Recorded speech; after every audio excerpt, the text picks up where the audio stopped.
Scott Frost, why did you have to ruin my Sunday? Oh, well, Nebraska fans are saying, why, Scott Frost, did you have to ruin all those Saturdays? Well, the last one has been ruined, at least by Scott Frost. Nebraska fans don't expect miracles with the next hire. We will get to all of that here at the Voice of College Football. Scott Frost, he gone. Head coach of Nebraska, favored son, former national championship quarterback, but losing head coach in the Big Ten. Gone.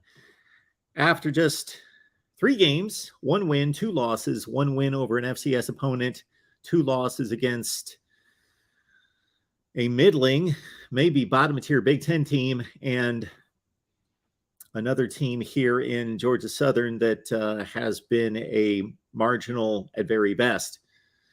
Pretty bad team, pretty bad program, losing program, moving to the Sun Belt Conference. All right, had to happen, had to be done. And Nebraska fans at least understand and appreciate that the school, the administration, the athletic department knew that the plug had to be pulled and a move had to be made, even despite the financial ramifications of firing Scott Frost before October 1st, that it was going to cost the school more money. It just had to be done. So let's get to the statement first by the university, and then we will move on from there and see what other information we can gather other than Scott Frost is gone and there's an interim coach in place for Nebraska's noon Eastern time matchup with Oklahoma in Lincoln on Saturday. And then, of course, we'll get to your calls, your comments, your questions, and so forth here at the Voice of College Football. Appreciate everybody being here on both our Nebraska channel and on the main channel. I scurried to get here and try to get this set up. So I'm already seeing, as you saw me sit down and then forget to turn the lights on, there's a number of other things that I'm seeing around me that may have to be settled. So don't mind me if I've got to jump off camera real quick, but I'm right here. All right. And we are tackling, hey, when Mark Richt got fired, or when he left Miami, when Mark D'Antonio stepped away, when Willie Taggart got fired, any of the big coaches get fired, bam, we go live, and we're here to talk college football and talk Nebraska with all of you. All right, let me leave the link to the live stream here so you can join the show if you've got any comments or questions. Again, we are focused on college football all the time, but specifically Scott Frost and Nebraska football going forward today. So please do not call about anything else, but you can join the show and we'll talk Frost and Nebraska. Here we go. Let's go to the ESPN article. Andrea Adelson writes, Nebraska fired coach Scott Frost Sunday, one day after a 45-42 home loss to Georgia Southern. Nebraska 1-2, 3-touchdown favorite. Yes, a 23.5-point favorite against Georgia Southern.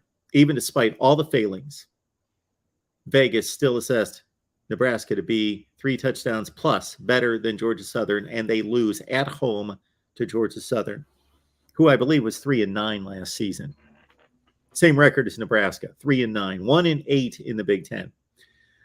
Earlier today, I met with Scott Frost and informed him we were making a change in the leadership of our football program effective immediately. Scott has poured his heart and soul into the Nebraska football program, both as a quarterback and head coach, and I appreciate his work and dedication, Nebraska Vice Chancellor for Athletics Trev Alberts said in a statement. So let's understand that Scott Frost knows football, accomplished quarterback, had a brief stint in the NFL. I know he made a roster for a brief time, but anyway, he knows offensive football in particular. He knows football. He is a qualified football coach at some level.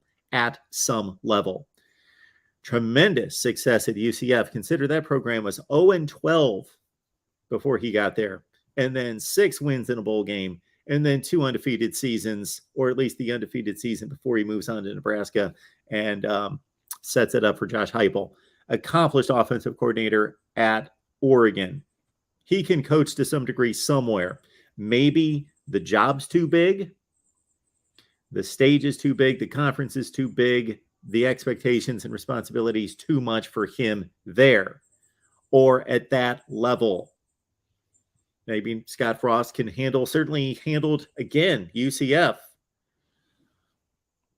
Look at what he did there. Maybe he's got to go back to the group of 5 and find a job that he can handle. Maybe it was just a poor fit at Nebraska, even though it seemed like a perfect fit at the time that he was hired. Favored son coming back home, has the passion, has the drive to turn around Nebraska football, and obviously showed at Oregon and in particular at UCF that he would be the guy. This was a no-brainer of a decision to hire Scott Frost. I know of no one out there, including myself, who said, man, that's not a good hire. No, great hire. National championship quarterback who bleeds red, Nebraska Cornhusker red, coming from UCF where he just went undefeated, took a winless team to an undefeated team like that. All of it just played into, this is the perfect hire. He is the fit. He is the guy. Nope. So as expected, associate head coach Mickey Joseph will take over the rest of the season. Nebraska hosts Oklahoma on Saturday, much like the situation with USC last season where they fired Clay Helton early and handed the reins over to an assistant. Frost returned home to coach his alma mater in 2018 after 2 seasons at UCF, including an undefeated run in 2017. But Frost was never able to get the Huskers going. Alberts made a surprising move last November when he announced he would bring back Frost after what turned out to be a 3-9 season. But we all know the story. 3-9 on one hand is awful, awful, awful intolerable at Nebraska. However, especially in a fourth season, however, at the same time, they're playing so well and they're playing so close to Michigan, Michigan State, Ohio State, Oklahoma, etc. So you're like, okay, well, he's got the personnel and he's put together a program that's good enough to compete for 4 quarters, but they just keep losing. And once they lost this game to Georgia Southern 45-42, again, a team that in no way Nebraska, even a marginal Nebraska program, even the Nebraska program of 10 years ago or 15 years ago would not be messing up and messing around with Georgia Southern. That's the depth that this program has dropped to.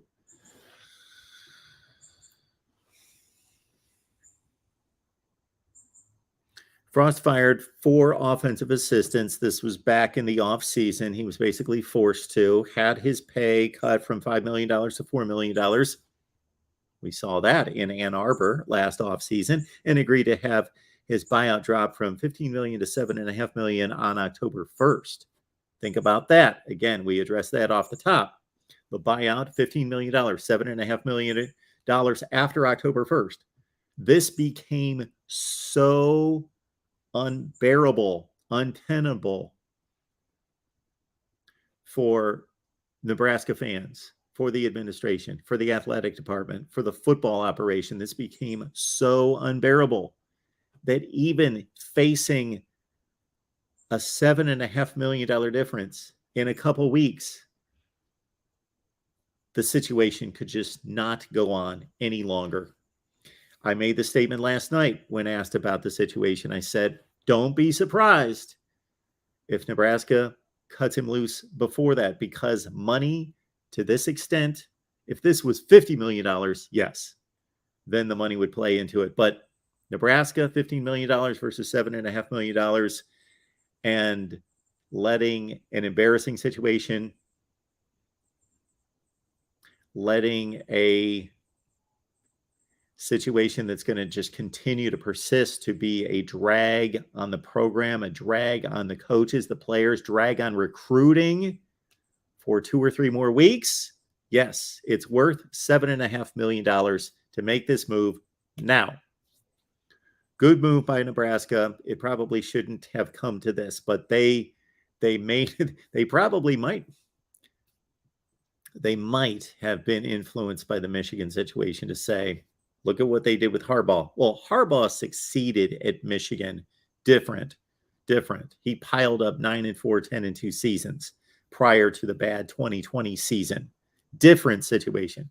Brian Kelly accomplished at Notre Dame prior to being forced to rework his staff, take a pay compromise. I think some increases were compromised, and to reset in 2016 after a 4-8 2016. But he had accomplished there. Scott Frost accomplished nothing in Nebraska, of course. All right, let's get to your comments. And I would like to read the statement. I believe this is a statement from the university, or it could be a statement also from Scott Frost as well. Where did I see this online? This is the statement from Trev Alberts. So there's probably nothing here that we haven't already seen. I read the opening paragraph. He also stated, Trev Alberts, after the disappointing start to our season, I decided the best path forward for our program was to make a change in our head coaching position. Associate head coach Mickey Joseph will serve as our interim head coach for the rest of the season. So nothing else there. Appreciate everybody being here, the voice of college football. This is what we do. We talk college football every day with you, 24/7, 365. Scott Frost out at Nebraska. Mickey Joseph, the new head coach. I would not believe that he would be seriously in the running to keep the position going forward. But this has happened before. Ed Ogeron comes to mind, and others. This has happened before. Mickey Joseph steps in, and suddenly Nebraska, now for Nebraska to turn it around and let's say win the final 9 games of the season, that would be remarkable, unbelievable. But let's say they go 6-3. Let's say they're just a different football team. And Mickey Joseph, beyond the play on the field, beyond the player performance, is executing as a head coach, clock management, time management, handling of personnel, forming an offensive scheme that makes sense. He's making all the right moves. Maybe he puts himself in a place to be a candidate to stay as the full-time head coach. Maybe. All right. Again, we'll get to your comments and questions. See a super chat coming in. Thank you so much for that. Let me catch up with that right now. USMC Sully, thank you so much for the contribution. Appreciate that so much. Thank you so much for that. Keep in mind, we had Nebraska postgame last night after the Georgia Southern debacle. So please check that out on the Nebraska channel, our Nebraska postgame after every Huskers game. And also, we go live every week. And this should be a big blockbuster of a show. This Tuesday at 7 Eastern, 6 Central, Nebraska Live. All right, we got a mainstay on the line. We got the real MVP. How you doing, man? I'm doing good, Mark. I'm doing good. And news that should shock absolutely zero people because of this happening, but the time I'm hearing people talk, Nebraska fans have talked about my head coach for my team, Kentucky, as a possible candidate for the Nebraska job. And in my opinion, this is unrealistic because I'm at the point where I believe Kentucky is just a better program than Nebraska. I think they should go after somebody who is retired or got fired recently, maybe a Dan Mullen, a Tom Herman type coach. Who do you think they should go after, Mark? Oh, boy. I should have been prepared with this answer for sure. But those are two interesting names. So let's start with Stoops. So is Kentucky a better program than Nebraska? Yes, in every possible way. It is a better program in 2022 than Nebraska. But why is it a better program? It's mostly a better program in Kentucky because of Mark Stoops and because of Scott Frost. So if this was 10 years ago, who was the better program, Nebraska or Kentucky? Nebraska. So Mark Stoops has made it a better program. Not that he hasn't received the support, and probably going forward, even if he moved on or just decided to step away, and I don't know how long he intends on coaching, but he seems to be in the prime of his coaching career. But let's just say, for whatever reason, Mark Stoops moved on. I got to think that because of what he's accomplished at Kentucky, so I'm playing devil's advocate in a healthy way, but also backing up some of your thoughts here to real MVP. One would be with Mark Stoops that, yes, Kentucky's this good because of him and it's become a different program. But also I got to think now that they've experienced this and they've raised the program to this level, just because Mark Stoops would move on, they wouldn't say, okay, well, that's over and we're going to go back to being 2-10 Kentucky.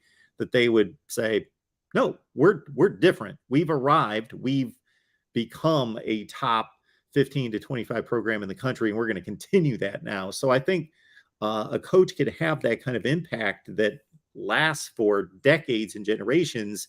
And I think Mark Stoops is that guy at Kentucky where even after he moves on, I got to think that they're going to say football is now important. He made it important. He showed us the way.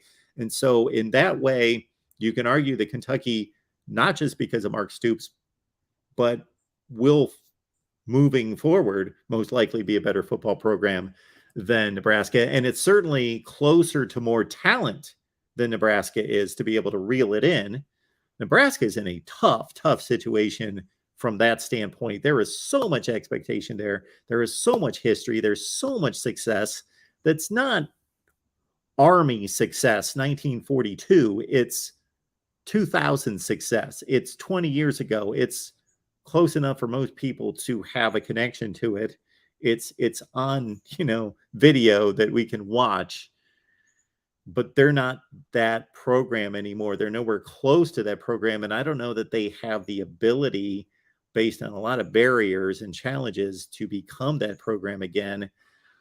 But I know that they see themselves like that. They see themselves as being that program still.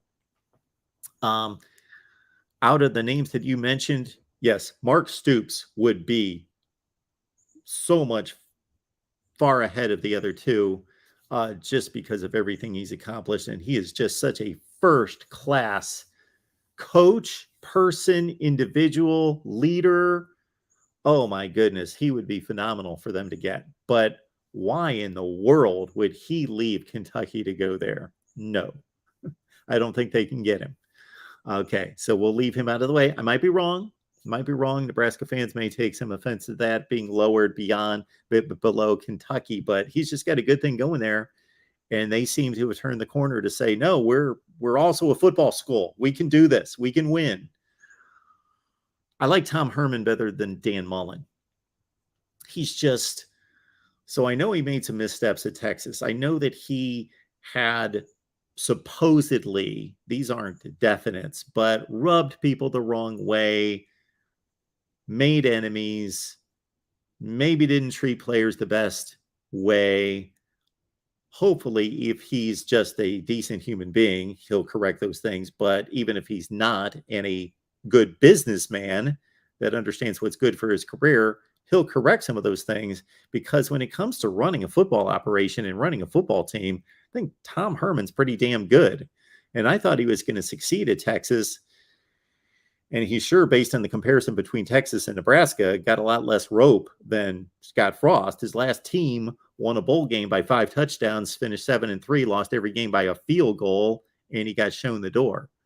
So Tom Herman would be my selection over Dan Mullen. My opinion of Dan Mullen has slid down the hill the last year and a half because of the long list of items that we could run through and have many times of just stupidity.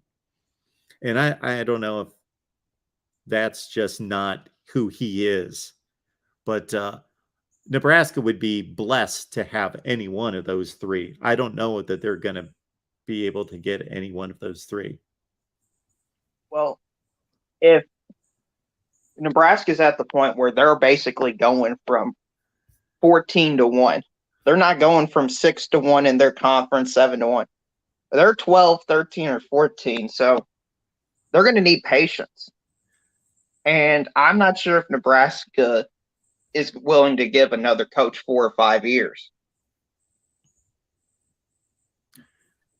No, Scott Frost was the exception there. I got to think he was the exception. It is so ironic that they cut loose a coach 2 coaches ago, Bo Pelini, whose worst regular season was 9-3.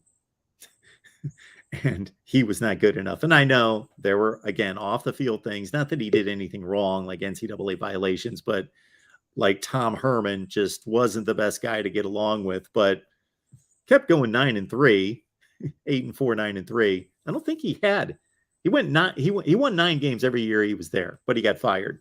And here we are a decade later, and they're hanging on to a coach who's going 3-9 over and over and over. And it takes him 5 seasons to get him out. But we're seeing a lot of interesting candidates in the chat, like Clay Helton and Gus Malzahn. If I'm Gus Malzahn, I'm not leaving UCF. I'd have to be offered a major, major job. It's tough to win at Nebraska. It's going to be tough to win in that conference at Nebraska. They don't have any players around them. But I guess you could say the same for Minnesota, Wisconsin, and Iowa, and they somehow figure it out. Well, the one silver lining, I guess, for Nebraska is they are in the weaker of the 2 divisions currently. So they have currently. They got USC and UCLA coming to make things even more to push them even further down the rungs. Yeah. Is it just good? Nebraska just needs to accept that they're a 7-5, 8-4 program at their ceiling now. I don't think they need to accept that long term, but they need to, like we talked about, I think we were on the line together here recently. They can't have these great grand illusions of playing in national championship games or even Big Ten championship games. make a quality hire, and go to a bowl game. Just improve and be competitive and start to win games. Nobody expects the next coach to come in and go 10-2 and play in the Big Ten championship game next year. Based on that division and the talent they have, it's possible. It wouldn't be a miracle, but just start to win. Scott Frost basically fielded a team that could always be in the game, the entire game, and then he would make dumb decisions and his team would make stupid mistakes that always lost the game. 5-22 in one-score games. So don't be 5-22 in one-score games. Be 14-13 in one-score games. Shoot, if Scott Frost was 14-13 in one-score games, he'd still have a job. He wouldn't be. I think he finished 15-31. He'd be what? 24-21. Well, it was clear in critical moments Scott Frost couldn't live up to the moment. No. Regardless of how big or small the moment was perceived, he just couldn't do it. And maybe it's because Nebraska is a Power 5 versus UCF. It's a group of 5. Just strange. It's a mystery, isn't it? Yeah. This guy just went undefeated, and his last game at UCF, he beat a good Auburn team in a beat Bama. They beat Bama in Georgia. Yeah. It's strange, and it just seemed like the perfect fit. Okay, this is the guy. Yeah, look at what he did at UCF. They went 0-12 before he got there, and then he turns them around. He had the big offensive run at Oregon, and so bam, now he's at Nebraska, the school he loves. It's his school, his alma mater. He was the star quarterback. He's got even more motivation to do a really good job, and the guy makes just. It's not just the stupid mistakes he makes in game. It's the reflection of his team and how they play. That's a direct reflection to the head coach. If it happened again, that first season, it happened several times, but you're like, okay, he's figuring things out, working through things. He's trying to, get to a place where he has his roster. And really that first season, I thought was a huge encouragement. They came down the stretch 4-2, took Ohio State to the wire. That was the number 3 team in the country, and took Iowa, like a top 15 team, to the last play of the game. And I thought, oh, okay, 4-2. Those were their only 2 losses the second half of the season. Oh man, he's off and running. And it just got worse and worse and worse and worse and worse. Well, you talked about it from the Nebraska angle, but what's for Scott Frost next? Scott Frost is going to go like the Clay Helton route. He can look across the field and think, okay, maybe it ran through his mind at some point while that game was slipping away. That's kind of like my destination. Georgia Southern kind of status. Look at Clay Helton. Didn't achieve at USC. Did better than. That's not even a comparison. Clay Helton won a Rose Bowl, won a Pac-12 championship. But he's looking across the field. Scott Frost probably thinking, yeah, I'm going to be making a third of the money I am right now, maybe not even that much. And I'm going to be coaching in front of like 8,000 people a year or 2 from now, unless I've got to be an assistant, and I'm going to be coaching, in the MAC somewhere or the Sun Belt. Well, the final thing I'll say, Mark, is the AP top 25 came out. Oh boy. The Alabama Crimson Tide is still the number 1 team in the country. Wow. Georgia's 2, Ohio State's 3, I think Michigan's 4, Clemson's 5, Oklahoma's 6. USC's 8, Michigan State 9, and the Kentucky Wildcats are 10. I forget who's 7. I was working on my list before all this happened. Yeah. And if I got them wrong, I'm sure somebody will fact check me. I'm going off of memory saying it. So if this is the current, so if both the coaches poll and the AP already came out, the AP top 25 still has Georgia 1.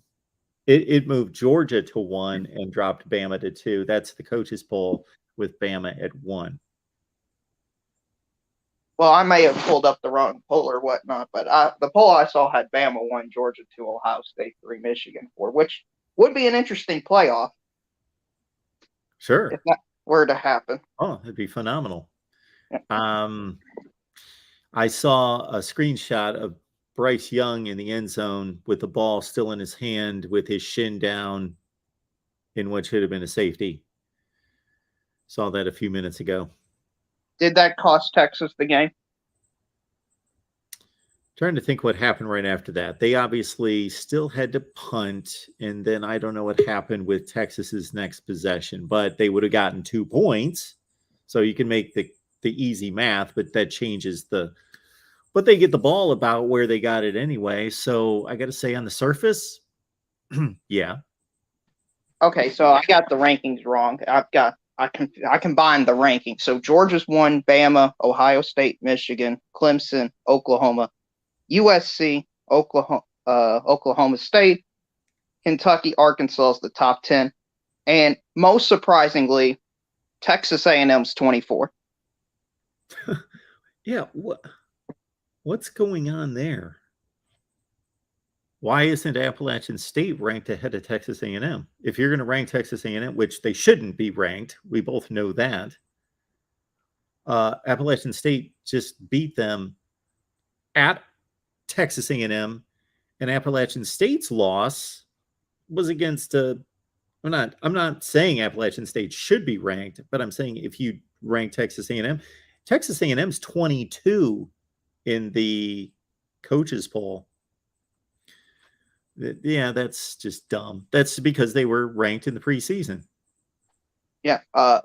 Marshall is apparently the 26th best team according to the AP. Okay, well.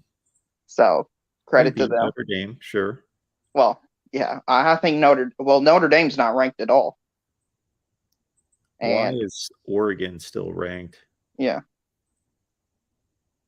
Anyway, it don't make sense, Mark. I'm looking forward to the top 25 that actually makes sense. Well, hopefully, it is a tough process, boy. I got to say, I'm wrestling with,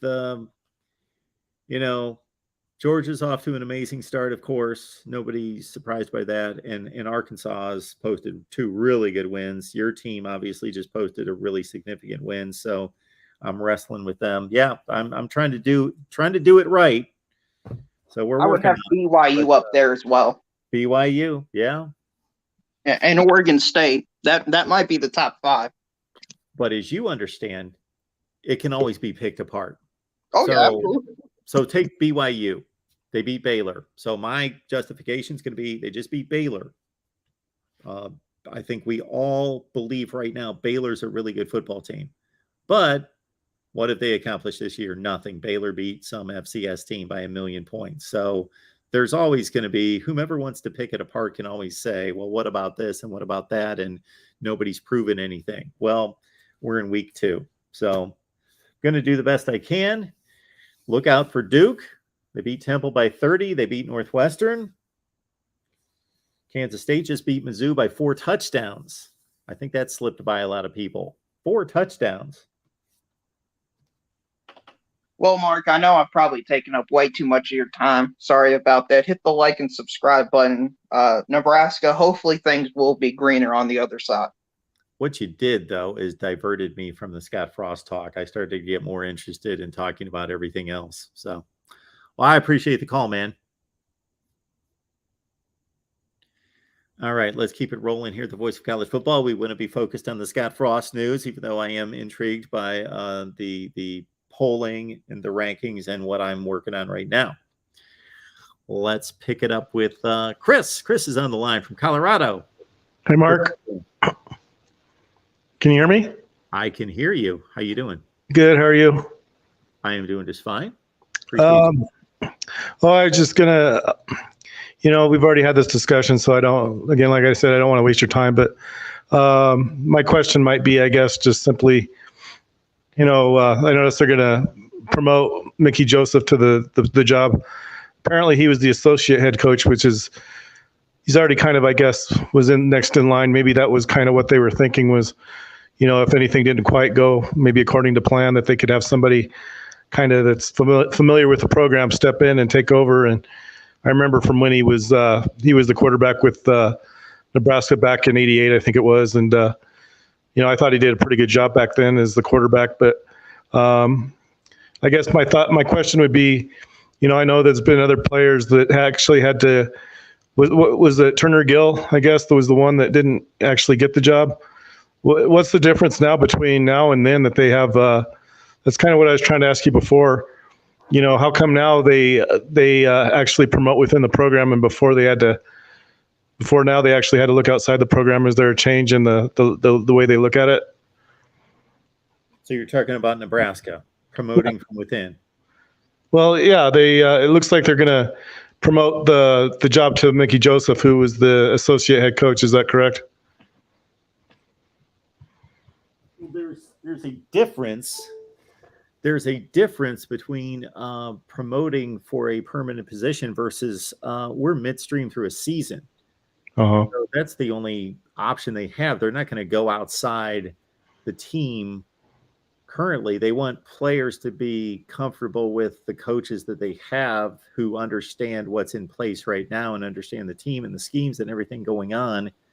And they're not going to go grab somebody out of nowhere in the middle of the season.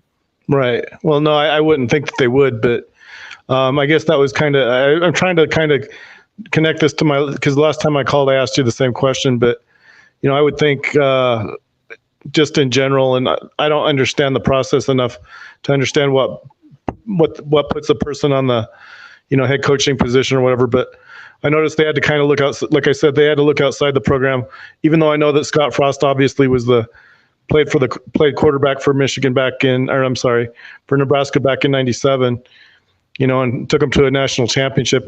I guess my question is, Mark, is that why they did it? Is because he took them to the championship game? Is that why I don't really understand, I guess, what the credentials are that they use in the hiring process. Do you have any idea about that? Well, for Scott Frost in particular, he was an offensive coordinator successfully at Oregon. He went to UCF and took over the debacle that George O'Leary left, which was 0-12. Right. And first season, they go to a bowl game, win 6 games. The second season, they're undefeated and arguably the best team in the country. And I know that that's a bit of a joke in terms of, but they went undefeated and beat Auburn in the Peach Bowl. So he did a remarkable job at UCF in 2 short seasons. And he's a star quarterback, legendary quarterback at a school. And I don't think that's what should be the rationale to hiring somebody as a head coach. No. But that's on top of what he proved as a head coach that seemed to make it even more of a great fit, was that he is an alum. He's a legendary figure of the program as a player. He understands the university. He has connections and friendships and relationships there. He knows the school. He knows the culture. He knows the landscape. He knows the situation. And so it seemed to be the right hire to make. I noticed when and again, we've already kind of talked about this, so if you don't want to cover it again, that's fine. But, I know when they looked at Mike Riley I think it was to take over, was it for Bo Pelini? And of course, Mike Riley, he'd been in the NFL, I think with San Diego, and I don't know how well he did there, but is that kind of the new approach now, is they want to look at these guys that maybe had some coaching tenure in the NFL? I know Scott Frost probably wasn't one of those, but is that maybe what they're taking into consideration when they make these hires, is people that maybe can bring some of their experience from the pros down to the college ranks? Well, I think we see both examples. So what you're listing are a bunch of different qualifications that don't all need to be met, but they are all qualifications. Mm-hmm. So think about any position. You could list off a ton of qualifications that are required. You could also list off a number of qualifications that the hiring people could assess as being recommended or preferable or desired, but aren't necessary. And I would think that that would be one of them, that there are plenty of coaches we could name who have just strictly college experience, but Nebraska would hire in a heartbeat. And then other coaches would certainly have a resume that would be desirable, but much of that resume is because that they succeeded at the NFL level as a coordinator or a position coach. I guess the question again I have though a little bit would be, like for example, I know they probably wouldn't do this because it's like a step down I think from the pros to the collegiate level. But I guess if they had to maybe try to bring in somebody that was with the program, of course Zach Taylor, he played quarterback for I think it was Callahan. But I guess my question would be, are they looking to bring in somebody that, I guess that's the question I don't quite understand, is if they really want somebody that's got, I guess that tenure, I guess, as far as being in the NFL, or is that just kind of circumstantial? It doesn't really matter as much. I'm not sure I understand the difference. Okay, so understand that every job opening is different. They're all the same. They're all head coaching jobs in major college football, but it's up to the administration and the athletic department to determine what qualifications are the most important and which ones are less. This is what I would expect. That I would expect that Trev Alberts, the athletic director, is having a news conference either today or tomorrow, and he's going to be asked a number of questions that you're asking right now.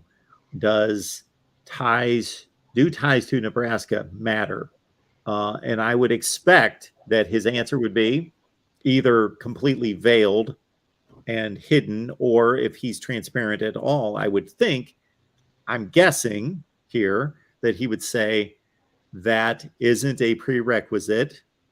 Do not have to have any ties to the University of Nebraska, but it would be something that we would look at as being favorable if a particular coach has some connection to Nebraska. They played here, they coached here, they were an assistant here, they were GA here. But then again, considering what just happened with Scott Frost and the way that ended, Trev Alberts may want to completely stay away from that question and not answer it openly, because then the initial response by some media members would be, no, that got you into trouble, paying maybe too high of a premium on having Nebraska ties, and that's what got us into this situation.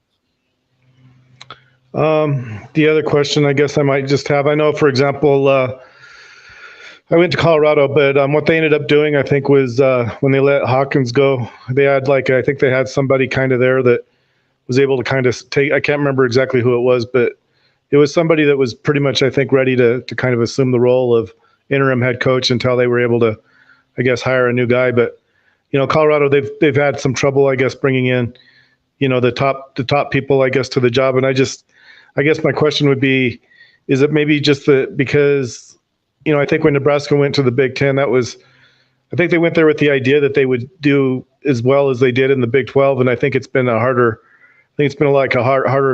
slog for them to play in that conference. Is that probably true? Tougher conference, maybe? Well, I think it's two things. I think it's a tougher conference than the Big 12, but I don't think it's significantly tougher than what the Big 12 was in the late 2000s, meaning 2008, 2009, 2010.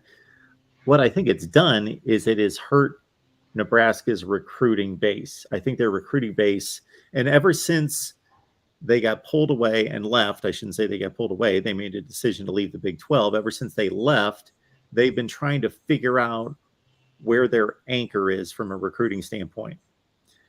For Mike Riley, based on his connections and his relationships and his previous jobs, he went to California and he went to the West Coast, and he focused on the West Coast when he was at Nebraska, and going to California had mixed results. Scott Frost, I think, has tried to get Nebraska back to where it was pre-Bo Pelini, and that's going down to Florida, and that's going to Texas.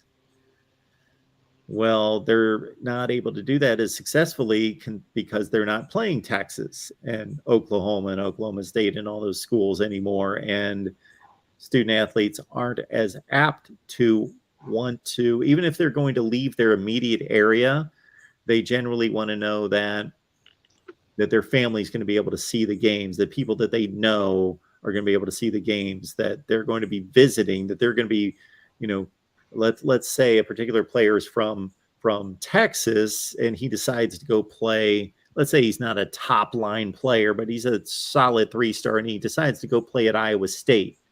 Well, he knows that he's going to be traveling to Texas to play at TCU and Texas and Texas Tech and Baylor, et cetera.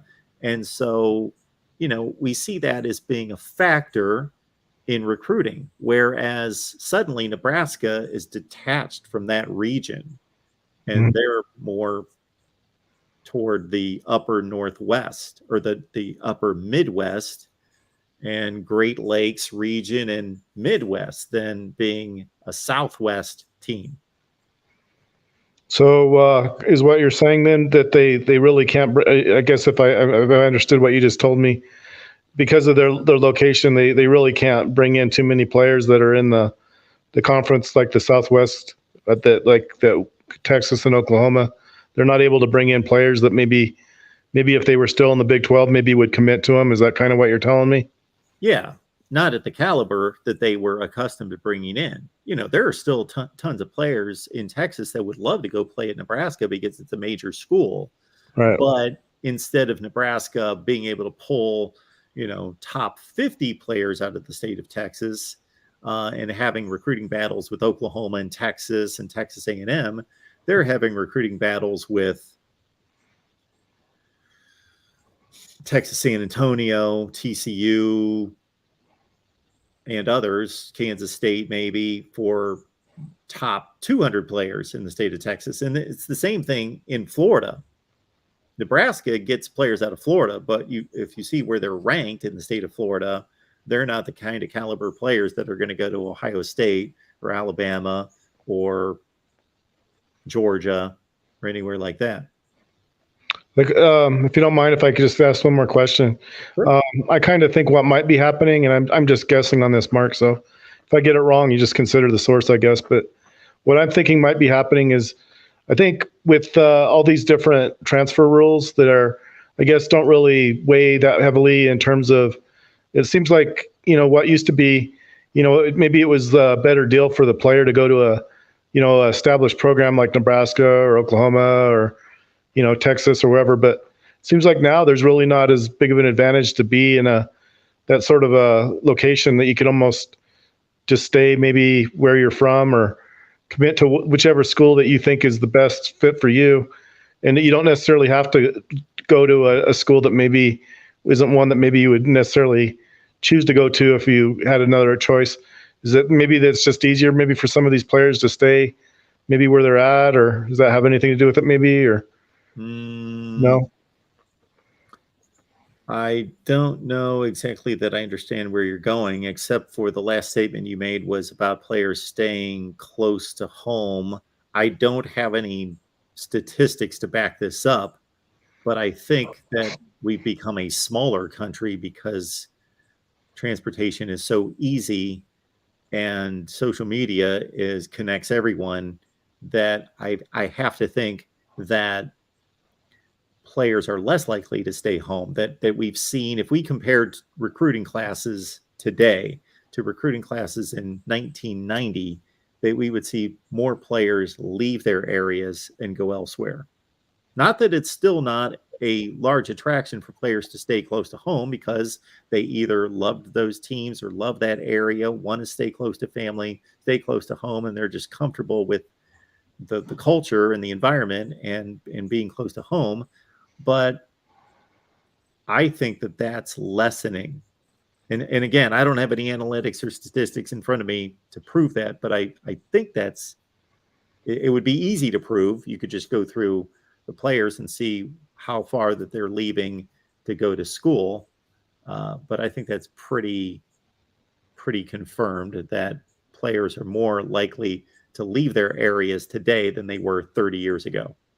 Do they? Is there like an incentive for some of these players to like? I don't know if it would with the NIL and all that. Does that allow them maybe additional possibility as far as getting more money if they go to another school? Does that weigh into it at all? Do you think? Nebraska apparently has a very strong NIL collective. Very strong, very lucrative, and So they've done probably- extremely well. And that's one of the reasons why they had one of the best transfer portal showings this past off season. That's what I was curious about. Thanks, Mark. I appreciate it. Thank you, Chris. I appreciate it. Have a good day. You too. It's our guy Chris calling in from Colorado, has a wealth of historical knowledge of college football. Now we'll keep it going with Purdue fan Michael. Hey, Mark, how you doing today, sir? I am doing well. How's it going? Not too bad for a Sunday. Hey, got a question. Do you think Brian Hartline can maybe throw his hat into the ring and see what happens? Take a flyer on it? Ooh, that's an interesting one. That's a good one to serve up right there. So we know that it's difficult for position coaches to jump all the way to head coaching status, especially in a Power 5 school, especially at a place like Nebraska. But he might be one that could do it. He has built that kind of reputation as a recruiter, as a coach, and just an up-and-comer that a place like Nebraska may truly think to themselves, he's probably not quite ready for this. And so this might be a reason to surround him with veteran offensive and defensive coordinators that were head coaches. We saw this recently at Ole Miss with Matt Luke, who was the head coach there, who had never been a head coach. So what did Ole Miss do?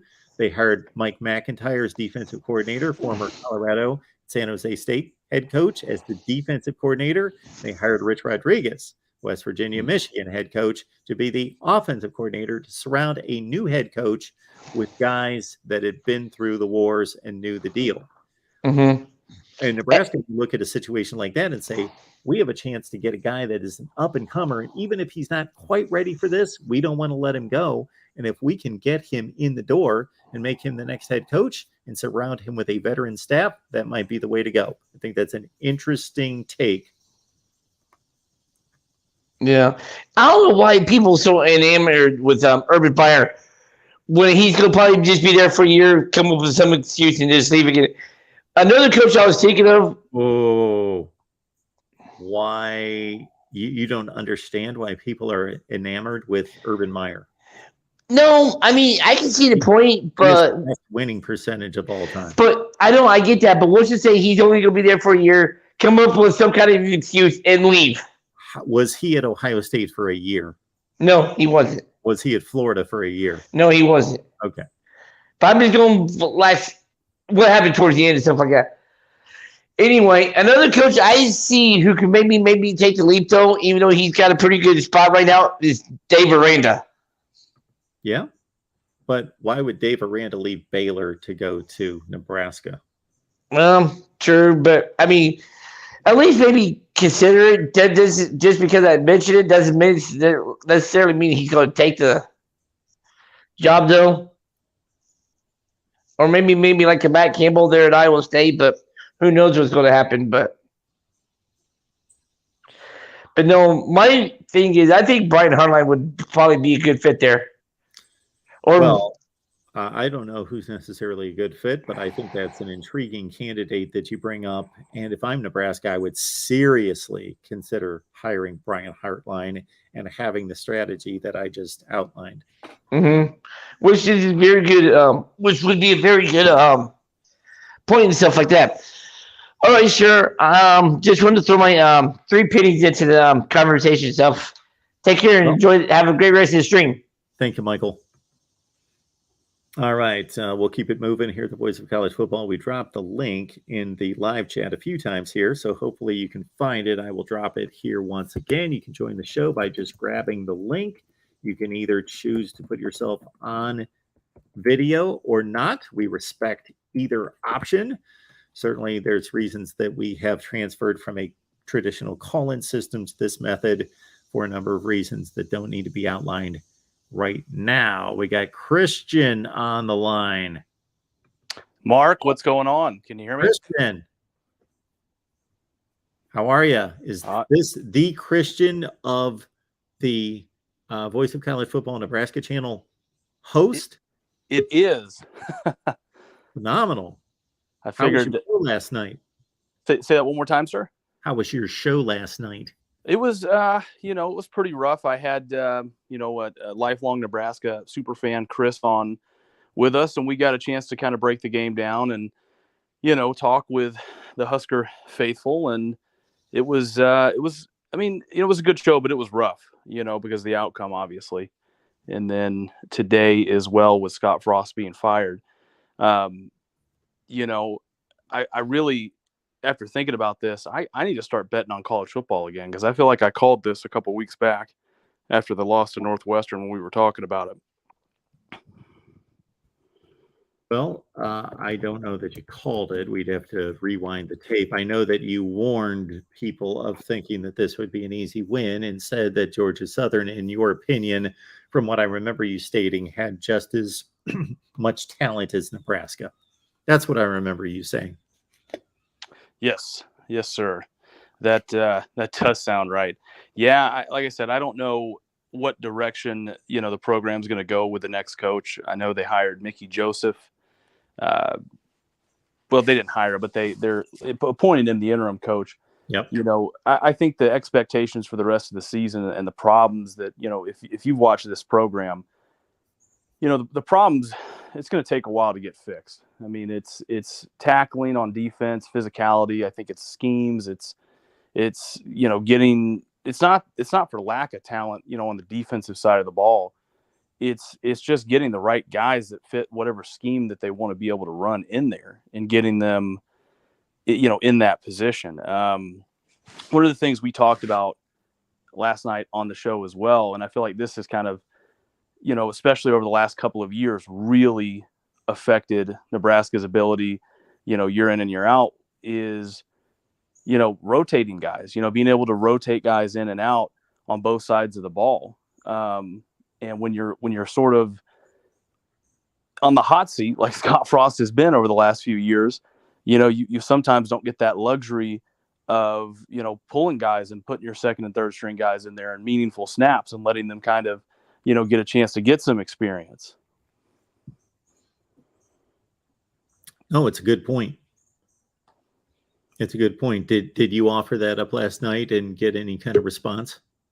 Yeah, I did. I mean, it's, you look at teams like Georgia and Alabama and Ohio State and some of these, these top tier programs, around the country. And it really does come down to being able to rotate those guys in and out. I mean, look at Georgia, for example. They had 8 guys drafted last year on that defense. And I mean, you would think, oh my God, they have to pretty much replace 8 guys, but the way they rotate guys in and out throughout the season, I mean, they only really had to replace like 4, maybe 4 guys on that defense, because they've got a ton of talent back there. And I get it. It's not the same. I know people are going to say, well, that's Georgia and Alabama. Everybody's a 4 and 5 star. And for that argument, you could also make the argument, yeah, but it's the Big Ten West. I mean, you're not playing the SEC schedule week in and week out either. That's very true. It's very true. Nebraska has recruited at a level that is at least as good as Wisconsin, Iowa, Minnesota, and everybody else in the division. They actually have a better recruiting base and ranking composite on the roster than everybody else in the division. So it's obviously a coaching issue. 100%. And, I was talking to my dad about this in the middle of the game last night, and he actually brought up a good point too. He reminded me, back, I think this was in the 90s, if I'm not mistaken, but back in the 90s, I mean, it wasn't that uncommon for programs to, they didn't have a scholarship limit. So a team like Nebraska or, Oklahoma or Texas, they can go out and they could get 150 guys, and they could bring them in. And they would know, hey, we're not going to play them, but they also can't transfer out. You know what I mean? So we're recruiting in like a defensive manner so that, we're just keeping the talent here and it's not going to go against us and hurt us. And then I think it was in the 90s when Title IX came out, and then they had started having the scholarship counts, and that also, I think, started affecting just the the ever-changing landscape of college football since the 90s and since, the Osborne era and everything. Yeah, Bear Bryant most famously is known for saying that he would recruit and sign players not to play them, but just to keep them away from Auburn and everybody else. So I would think that if you were that scared of a player playing for somebody else, that he would be good enough to play for you. But anyway, yeah, to that point that, yeah, the Woody Hayes and Bear Bryants of the world would stockpile just ridiculously large rosters before the 105 limit came into play. And I don't know what year that was, but I remember it going to 105, and that's where it's stayed ever since. Yeah, and Mark, let me ask you this, if you don't mind. You may have already thrown it out there. I mean, who would you, who are you wanting to sort of, who would you want Nebraska to go out and get if they could have anybody right now? Well, I'm going to play off of the couple suggestions that have been made because I haven't really surveyed, because it's such a difficult place to win to the expectation level of the fan base and to the past, to match the past success.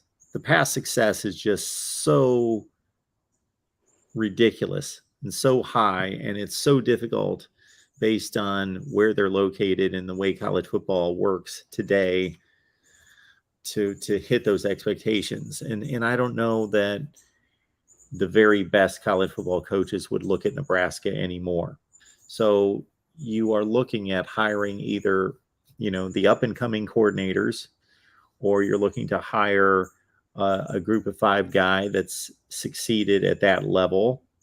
Look at the run of Appalachian State coaches that found, from Scott Satterfield to Eli Drinkwitz, there was a procession of them that would go 12-1, 13-1 at App State, and then find themselves in the SEC or elsewhere. So I do think that this Brian Hartline recommendation that came in a couple of calls ago was an interesting one. But I do like Tom Herman. I know that he didn't blow the top off of Texas, but he was highly successful at Houston. So he would be a guy. But yeah, I haven't done a real deep dive. I was in the middle of doing other things, and all of a sudden Scott Frost got fired. Thought, well, I'm going to jump on here, and maybe I should have had a list in my hip pocket to be prepared to think, okay, who across the country would be the best candidates? Who's really tearing it up as a, we're seeing a bunch of names thrown in the chat that are unrealistic. There's no reason for Lane Kiffin to go to Nebraska. I just don't see that happening. Or Urban Meyer, those guys. Well, Urban Meyer's in a whole other class. He's got to be shown the ability, the resources, the recruiting footprint to win a national championship. Unless he just really wants a job and wants to take on the challenge. But, I'm more in the Tom Herman. If we're talking about a retread coach, I'm leaning Tom Herman over Dan Mullen. If we're thinking, I would tend to go and try to find the next Matt Campbell. Yeah, I threw a name out there, last night, and really my short list for who I'd like to see, take this job over is, I would say probably most realistically, Chris Peterson. Try to get him out of retirement. I think he would be. He's proven himself. At the levels. I'm not saying. I think Chris Peterson's would be the best possible coach they could get. I just, based on Chris Peterson leaving Washington and what he said when he left that job, I think he can do better than Nebraska, and I don't think he wants anything to do with Nebraska. I might be wrong, but they could certainly offer him the job. There's the second guy, and like I said, this is another guy that I could see it would be probably a mutual fit. I don't know how realistic it would be or not. Pat Fitzgerald, at Northwestern. And the reason why I say Pat Fitzgerald is, I mean, think about what he's been able to do, at Northwestern with arguably one of the worst recruiting talents, in the Big Ten. Yeah. And then if you give him that talent, at the other end of the spectrum, you would obviously think that he would probably be, competing for the Big Ten Western, division every year. Yeah. Yeah. From that standpoint, it makes sense. I don't know if he's going to leave his alma mater and go to another school in the same division. Well, it's like we said last night, how bad do you want to win? If you want to win bad enough, you'll break the checkbook out. Yeah, and I don't know how much money is a motivator to Pat Fitzgerald, because he could have left for NFL jobs. He could have left for other college football jobs, and he's been there for 17 years. And after about 10 of those years, he pretty much could write his own ticket to a number of other destinations, and he's not done that. Yeah, no, I mean, that's a good point. But anyways, I don't want to take up too much more of your time, Mark. I just wanted to jump on, support the show, and, see how everything else was going. But anyways, go Big Red. I appreciate you being here, Christian. Thank you so much for that. Awesome. That was Christian Hunt. He hosts our Nebraska post game here at the Voice of College Football. So you could check out his work each and every week, but specifically because of the Scott Frost situation, he had a number of candidates and a number of responses from all of you. So you may want to go back on the Nebraska channel to last night's post-game show. Check out what Christian had to say. And again, everybody else's discussion on Scott Frost before he became the former coach of Nebraska. All right, we got Dr. C on the line here at the Voice of College Football. How you doing? Hey, how's it going, Mark? I'm good. What's going on? Well, we're doing better than Scott Frost, I guess you can say. Well, yes and no, depending on your perspective. I have a job of sorts. Well, I really don't have a job. I've got this. This is my job. So we're in the same boat there. But I'm not getting a $15 million buyout. Yeah, well, that's true. That's true.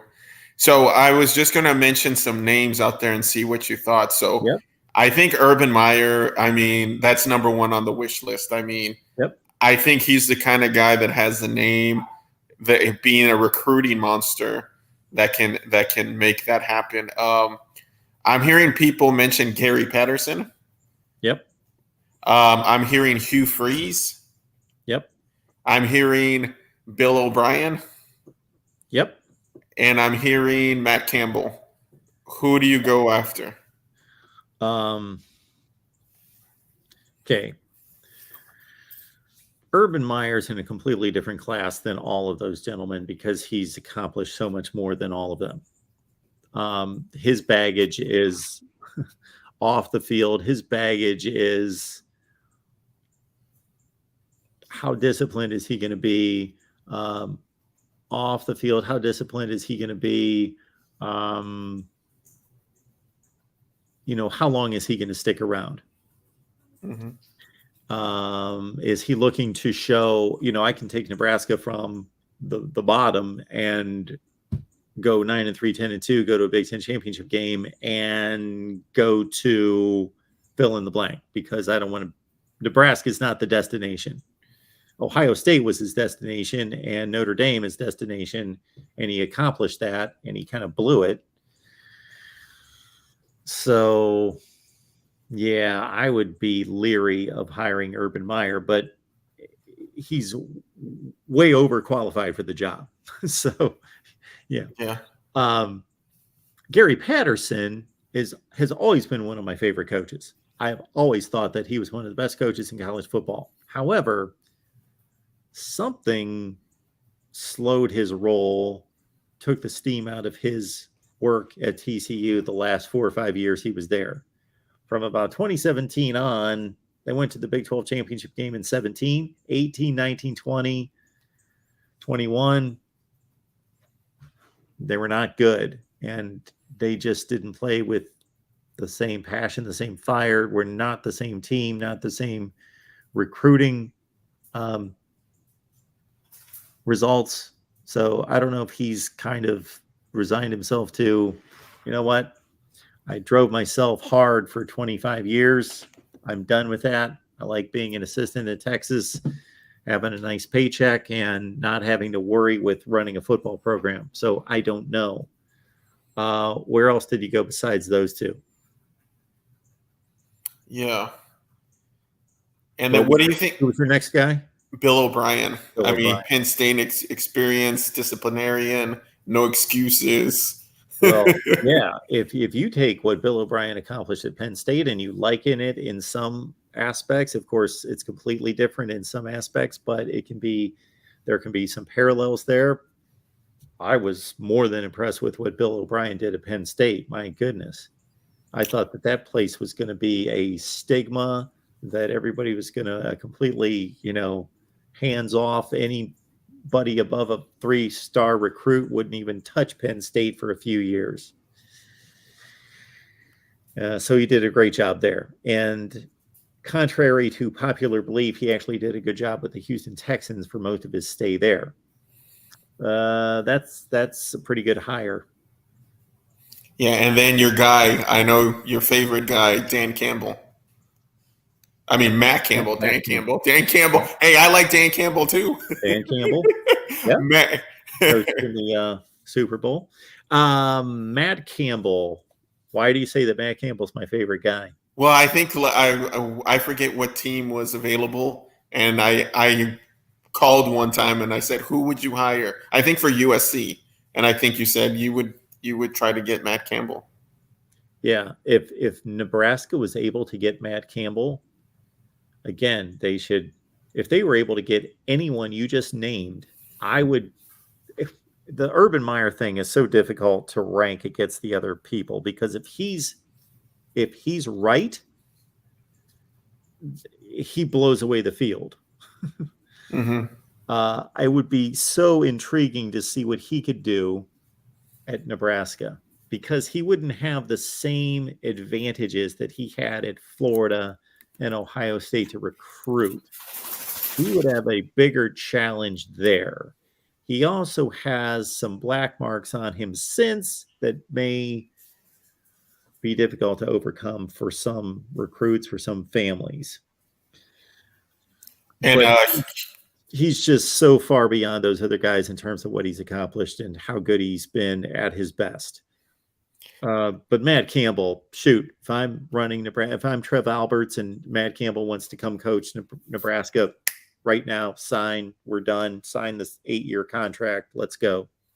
Nice. Oh, and I don't want to take any more of your time, but I forgot Hugh Freeze.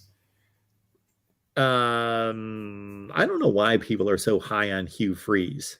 Hugh Freeze lifted Ole Miss from a marginal program to a national contender for a few years, but we then found out easily what was the connection between him being able to accomplish that.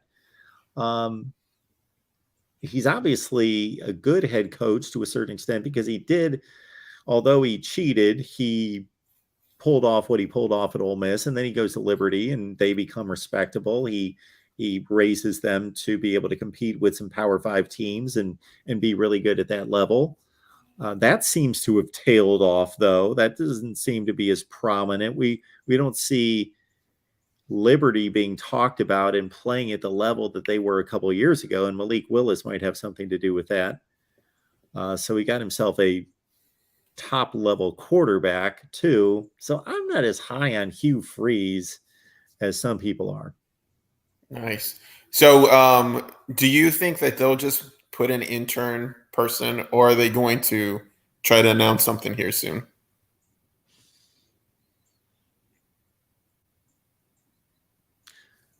I think that much like USC, of course, they don't have the cachet that USC has. But so you named some coaches that, Urban Meyer immediately available. The other guys, they're not going to be able to touch those guys till the end of the season. Now they may be able to pull a USC and actually talk to them and work something out, work out a deal that's not effective until the season's over. Could they get Patterson? Because he's just an analyst, right? Yeah, they might be able to pluck him away immediately. Yeah. But everyone else now. Somebody's talking about Mark D'Antonio in the chat. Let's not forget about Mark D'Antonio. He's not over the hill. He's not 80 years old. He's should still have some life left in him. Just some things went wrong at Michigan State, and he's a rock solid head coach. Yeah. Yeah. Well, he retired for personal reasons, right? Some health issues with a family member or something like that. Yeah, I know that was part of it, but I also know that maybe the heat was getting a little high at Michigan State regarding allegations, investigations, those things. Oh, okay. Gotcha. Hey, I hear that that OC at Iowa's. Hello? Dr. C, we lost you all of a sudden. You still there? Hello, Dr. C. Going once, going twice. Dr. C, sorry, we lost you. So call on back. All right, let's keep it moving. And this seems to be the guy that we should be talking to.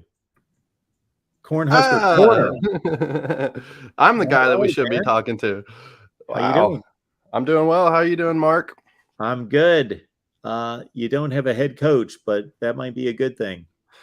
Yeah, I'm agreeing with you because, you asked me 3 weeks ago and it's a wait and see. But as this season sort of developed, especially with that Northwestern game sort of kicking things off, it started to feel like an inevitability right at the beginning of the season. And, these last couple days, this week leading up to this Georgia Southern game, I felt like Trev Alberts was sort of between a rock and a hard place with that buyout clause, the October 1st buyout clause. And the general sentiment of the fans was he can still get it turned around if we win the games. But if he doesn't, I think it's an inevitability that he's going to get fired on October 1st because that's what makes sense. Then last night happened. And my brother and I went on after the game and recorded a podcast and an emotional podcast, and we were both on the same page. He's been high on Scott Frost. I've been sort of high on Scott Frost. You ask any Nebraska fan 4 or 5 years ago, and they would have said, sure, it's a home run hire. Yeah. People outside of Nebraska circles, just neutral people like me, were like, okay. He did what he did at Oregon. He did what he did at UCF. Plus, he's got the extra motivation and incentive to do it for his school. Yeah. And he's got relationships there. He knows the lay of the land. He knows the school, the university, the football. Like, it seemed like a complete no-brainer of a hire. So I do not fault Nebraska. They did not make a bad hire. It just didn't work out. Right. I mean, and here's the other thing. You talk about how close he was to the university. I mean, he's lore. He's, it's not just how close he's Nebraska lore. Sure. At this, what I mean? So I know that type of thing has worked out at certain places with somebody being a legend and then coaching for them. But at Nebraska, I almost feel like he was a little too close to it. Like that's kind of how I'm starting to feel on retrospect. I almost feel like he was a little too close to it. Yeah. Everything felt like it was riding on too much stakes just the whole time. And that sort of trickled down to his team really the whole time he was there. Mm-hmm. And the only way that he could have turned the ship around was finding in-season momentum. And he just never did at any time at Nebraska. He really never had any sort of in-season momentum. And so the evidence is damning. I mean, the evidence is damning. This day needed to happen. I agreed with Trev's decision. Pull the Band-Aid off. Their best momentum was at the conclusion of his first season. Yeah. Yep. They started 0-6. I didn't bat an eye when they started 0-6. I thought, he's installing his culture. He's figuring out who he wants out of that locker room. He's figuring things out. And then last 6 games, they win 4. They beat a couple decent teams. They barely lose to Ohio State, who's one of the top 3 or 4 teams in the country. They Mhm. lose in the last play to Iowa, and I thought, wow, Mhm. they just went 4-2, and the 2 losses they could have won against 2 really good Right. teams. Wow. Right. Okay, this is UCF. Here we go. Off But into it's the not UCF. And I No. think that's ultimately the biggest mistake he made was treating this job like it is UCF. I mean, look, he took over every single assistant coach that he had at UCF. He brought him over with him to Nebraska, Mm. every single one of them. And at the time, I was like, winning staff, that's great. Let's give them a chance. They just went, 13-0 and won a national championship, right? But ultimately, you look at it for what it is and take it at face value. None of those coaches had the credentials or the experience that would make you think they could be successful in the Big Ten. Like if you're just forgetting about the Cinderella story of Scott Frost and what that UCF season was, look at it at face value. And these dudes, nobody should have predicted them to really have any success. To be honest with you, in the Big Ten, they just didn't have the experience. Big Ten is a meat grinder of a conference where you need to have fundamentals rock solid. You need to have a insanely good front seven on defense. You need to have a really good running offense, especially in the Big Ten West, because it's not like these teams are the greatest teams in the world. They're just very, very solid fundamental football teams that can run and can stop the run. And you look at what the Kelly coaching tree really is with Scott Frost and what that offense, that sort of explosion and evolution that was taking place in the late 2010s around Oregon. That's just not that style of football. It just is. It's not compatible with the Big Ten, in my opinion. I mean, you look at Ohio State; they can fling the rock all over the place, but they just have better athletes than everybody else. It's obvious. So I don't know, but teams like Northwestern and Minnesota, it's not like they have the greatest talent in the world. They're just very, very well coached football teams that will beat you if you're not well coached. And Scott Frost teams were never well coached, man. Never well coached. I do want to say this though, real quick. I don't think we should take Mickey off the table. I understand that he doesn't have any head coaching experience. However, sometimes, especially when it comes to sports personalities, somebody just oozes greatness. There's something about somebody where they're just like, okay. Mm-hmm. And Mickey has that sort of personality where you hear him talk and you're just like, okay, I want to follow this dude's career. I want to see where this guy's going to go. There's a couple of counter arguments with him. I mean, look, he doesn't really have much experience. He went in and essentially was the wide receivers coach for LSU for I think 4 years. But look at LSU. Whether they're good or bad, they always have a great stable of wide receivers regardless. So the argument could be made either way on whether that's a plus or a minus. I mean, he had Jamar Chase and Justin Jefferson and Terrence Marshall. So it's not a negative. But I don't know. I want to see what he does. I really want to see what he does. And if somehow he can, find some appeasement with the football gods and somehow fix our defensive line and we can somehow, go how many games we have left? 9. If we can somehow go 8-1, 7-2 somehow, then that would be crazy. And maybe we keep Mickey. But that's the only way I see that happening. Yeah, I don't know if you were online. I made the same plea for him to say, yeah, he may not be ready for this job, quite ready for this job, but you may also not want him to get away because he may be fully ready to take this job in a year and a half, but you can kind of get in there if you form the right staff with him. Right. So I use the example of Matt Luke at Ole Miss. He had never been a head coach, but he was an Ole Miss guy. They were having all sorts of NCAA issues coming off of Hugh Freeze, and he was just the right guy in terms of leadership, just being a guy that's going to bring people together and stuff. They gave him a defensive coordinator and Mike McIntyre, who'd been a head coach at Colorado, San Jose State. They gave him an offensive coordinator, Rich Rod, Michigan, West Virginia. So he had 2 head coaches right next to him. Mm-hmm. So I could see something like that working out from that standpoint. I hope so. I mean, to me, that's one of the positive things that has come out of what has been a up and down past year for a Husker fan. up in the news cycle and down on the field, basically, is how I would describe it. It seems like we're always being talked about and stuff is always happening, but we're never winning.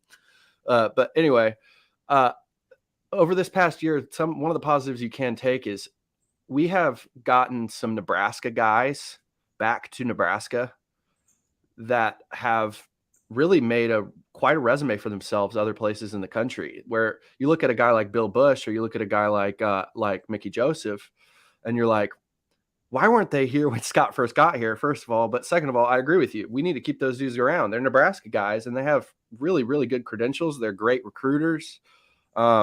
Mickey Joseph's guys have looked pretty good so far this year. Yeah, so, I mean, Bill Bush, I still think that Bill Bush was the one that called the onside kick. I have that feeling. I don't know. Bill Bush just seems like that type of guy. That's just my thoughts. But I don't know. Urban Meyer seems to be the name that everyone's throwing out there. Maybe. It seems like Nebraska has gone for a couple of feel-good hires in a row in Mike Riley, right? Mike Riley's a good guy. You can't not like Mike Riley. Yeah. He's just such a salt-of-the-earth guy. Yeah. But then Scott Frost, which is the hometown hero, you can't not feel good if you're a Nebraska fan hiring Scott Frost. So 2 feel-good hires in a row. And then if we, go hire Urban, and some Nebraska fans might see that as, quote, selling your soul or whatever, maybe we'll win games. Maybe that's how it'll work. Well, you hire Urban Meyer.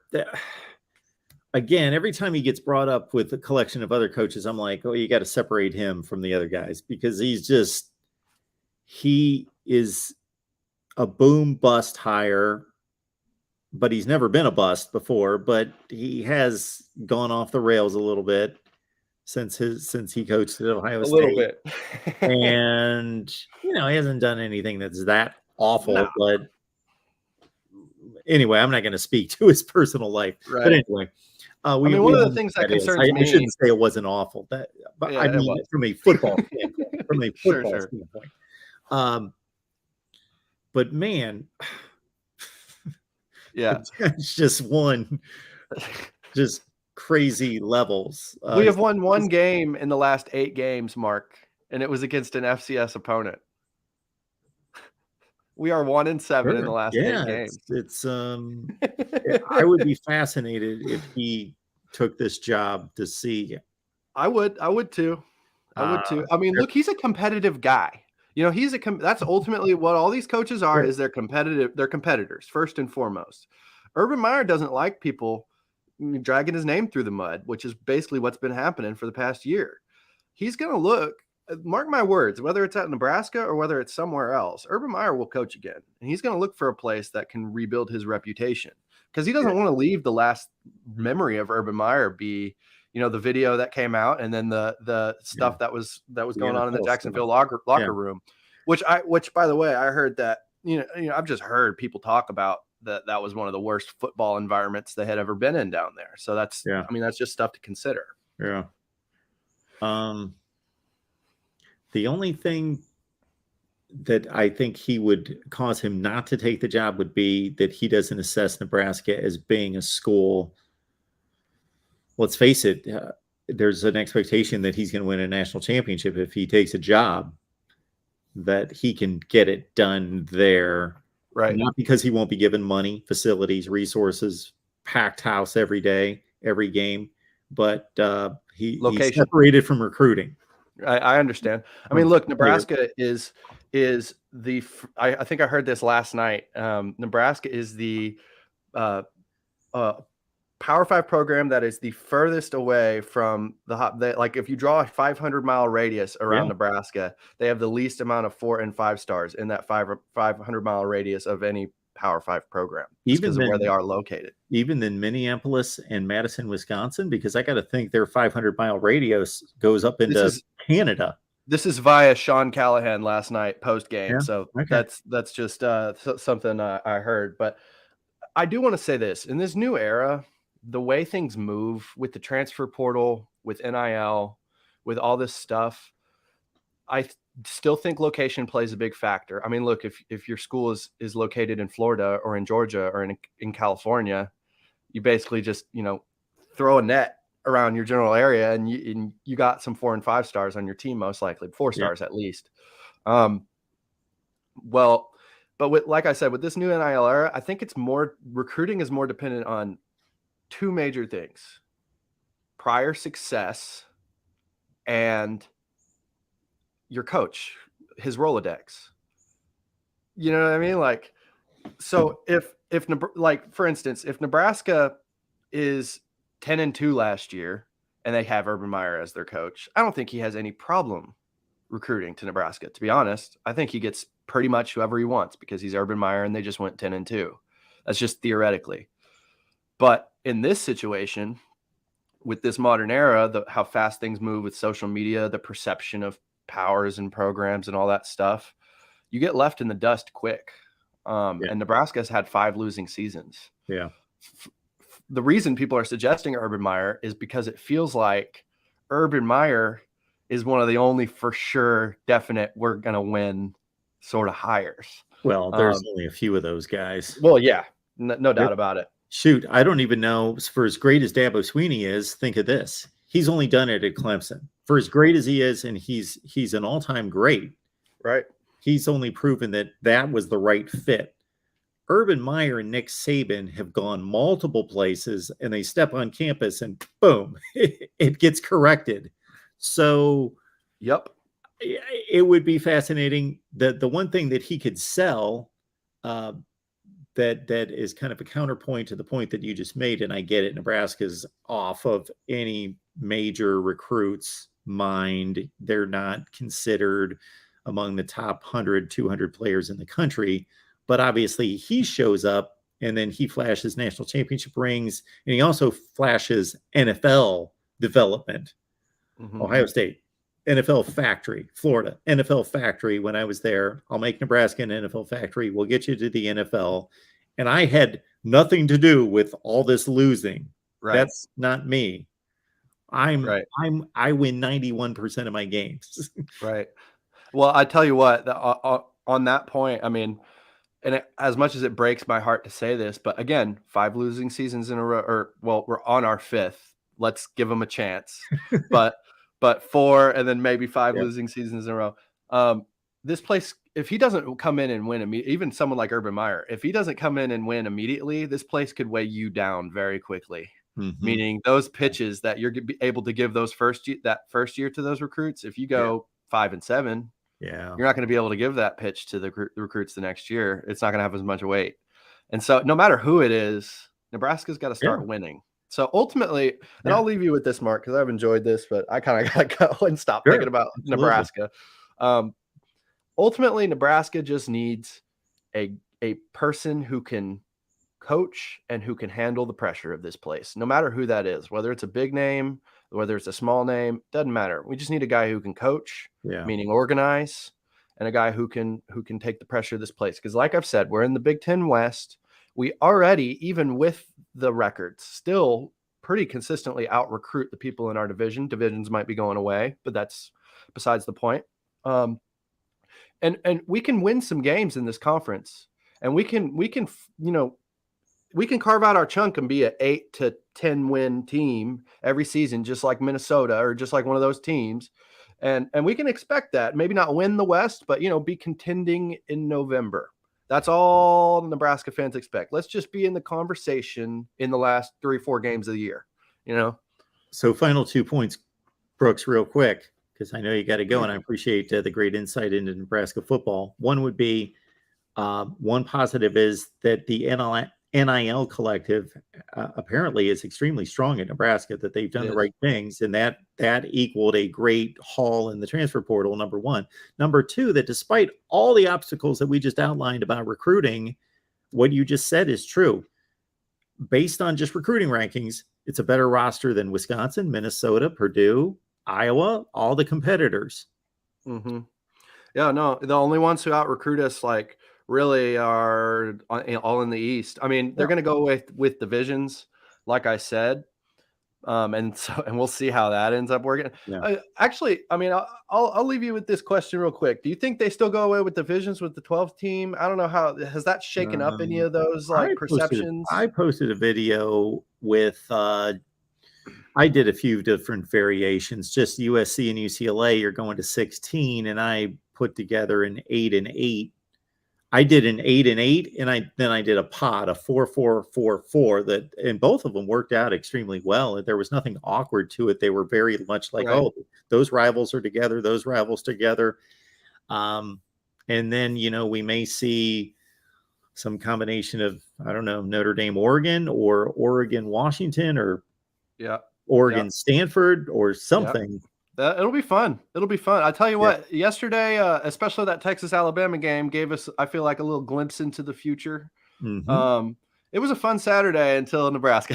Yeah. It was a very fun Saturday for me until then. I But all wonder right, if Mark. he still has a job if they hit that kick and win in overtime. Look, Trev was on the sidelines. I mean, I know he was on the sidelines. I saw pre-game pictures of it and everything. And Yeah. I heard Nebraska reporters talk about how the student section was unanimously calling fire Frost, and you could hear it. And Wow. yeah, so I feel like Trev in that moment was like, I think it'll unify everybody more if I just get this over with now. So I think that's why he made the decision. And you know what? After he made it, like I said, I felt that. Like, I called my brother, and both of us were like, yeah, we're sad. We love Frost, but like, it's time. It's time. Yeah. So, Well, all right, thank Mark. you, man. Great No stuff. problem. Appreciate Yes, sir. it. You have a good one. You too. All right, LBC, we'll get to you in 2 seconds. Let me just pick off these super chats. I appreciate those. Thank you so much for those. We want to honor those. So on the screen, Jimmy Touchdown. Let's credit Jimmy Touchdown, because there are so many people that I see comment to videos and comment in the chat and say, I predicted this to happen. I predicted that to happen. And I'm like, well, I don't know. You don't have any platform. It's not documented anywhere. You can say whatever you want. Jimmy Touchdown posted, I don't know how many super chats saying Marshall's going to blast Notre Dame. You know what? Jimmy Touchdown, you're right. You are right. You nailed it. Marshall killed Notre Dame. Yes, you called it all week. Yes, you did. And fortunately for me, you called it in the form of a super chat over and over and over and over. So thank you for that. And also, Jimmy Touchdown, Rich Rod to Nebraska or Rich Rod back to West Virginia. Time heals wounds. I know that West Virginia is put off by Rich Rod leaving there to go to Michigan. However, that was 15 years ago. Can Rich Rod still coach? Did he lose his fastball? Of course, his calling card was that offense. And is that offense anything much like what we see with Chip Kelly at UCLA now? His calling card, offense, being ahead of the curve, ahead of the wave, a pioneer, an innovator, and he's not that. He's not that anymore. And is that what made him such a good coach? And if that's the only thing, and we know it's not the only thing, you got to lead young men and be a leader, organizer, you got to lead a coaching staff. But if that was the main component, then Rich Rod is no longer the coach that he was 15 years ago. All right. And a super chat from, we got Cole here. Cole, appreciate you being here. We know you love Nebraska, and this is the day that we thought was going to come here. Crazy. I want either Dave Aranda or Urban Meyer. Why would Dave Aranda leave Baylor? Why? You got to convince him with money. You got to convince him with, we are going to give you every possible resource to win. And you can overcome, and you're going to be a bigger deal in the Big Ten than you would be in the Big 12. The Big 12 is going to be watered down when Oklahoma and Texas leaves. It's still going to be a good conference, solid conference, deep conference, but not elite conference. Big 10, elite. So maybe you can sway him based on the conference comparison to say Baylor's going to be buried in a Big 12 that's going to be kind of more of an afterthought in the college football world versus Big 10. Big 10's where it's at. USC, UCLA, Ohio State, Michigan. It's one of the two places you want to be, SEC, Big 10. And we also have coming in here, we appreciate Tom. Thank you so much for your contribution. The 247 vid of Frost sliding something OTW out is hilarious. Okay, we'll look out for that. Thank you for that.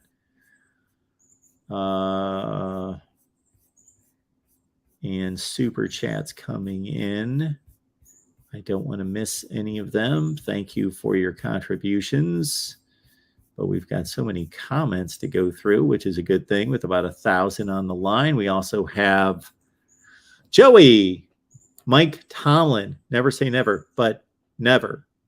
Mike Tomlin leaving the Pittsburgh Steelers, an NFL job, one of the premier NFL jobs for Nebraska.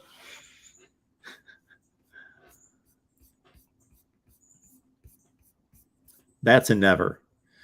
All right. Kay Wimsett. I don't love his character, but he will win. Urban Meyer.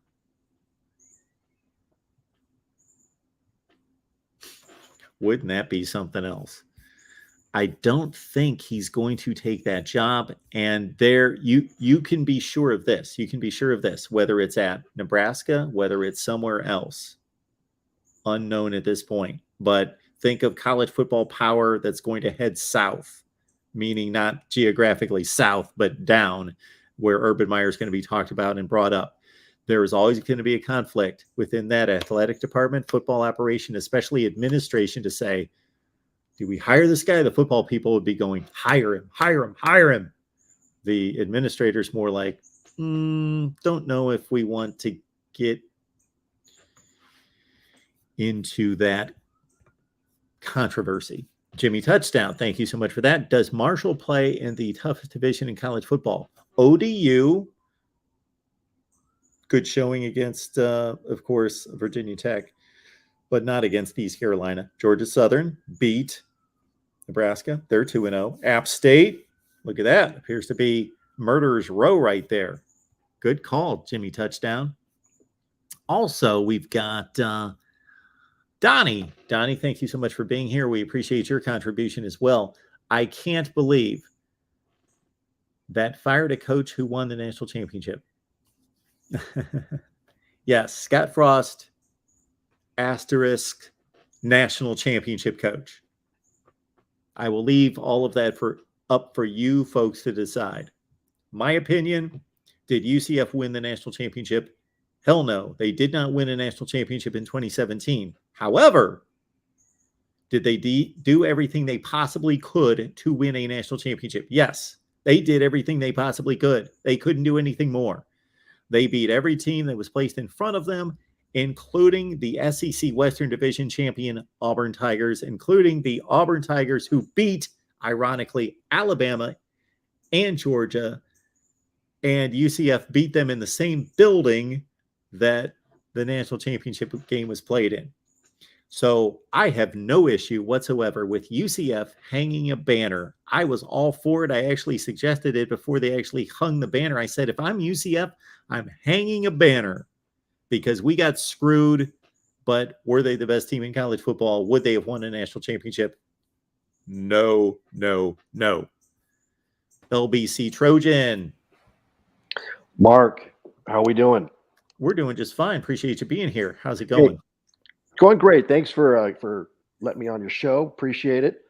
What a day of college football yesterday. Yeah. It was amazing. I was on the Discord with a bunch of the knuckleheads going back and forth, watching the Alabama-Texas game. That started off the day. And then the day just got crazier and crazier, capped off by Clay Helton's Georgia Southern Eagles knocking off Nebraska, and here we are today. So I thought I'd give you a call. First off, Brooks, congrats to Brooks, a very knowledgeable caller. I know he's in a difficult situation right now, and that's why I'm calling, because I was in the same situation last year.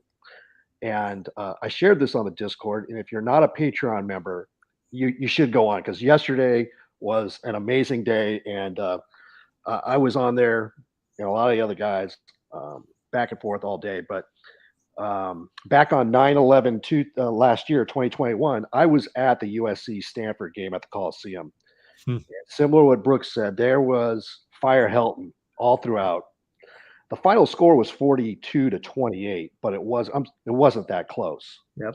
I had actually left at the beginning of the fourth quarter, and by the time I got my car, we scored 2 more cheap touchdowns, but that's Clay Helton. And 2 days later, he was fired. And then USC, under Mike Bone, he had been working a plan. He had alignment with the administration, the athletic department, as well as the board of trustees. And you heard all of these names that we're hearing today. Urban Meyer, we heard James Franklin, we heard Dave Aranda, we've heard all these names, Matt Campbell, Bill O'Brien. Nebraska is at a crucial point, and Trev Alberts he's being looked at. He's on the clock. He is the AD of a blue blood program like Mike Bone was with USC.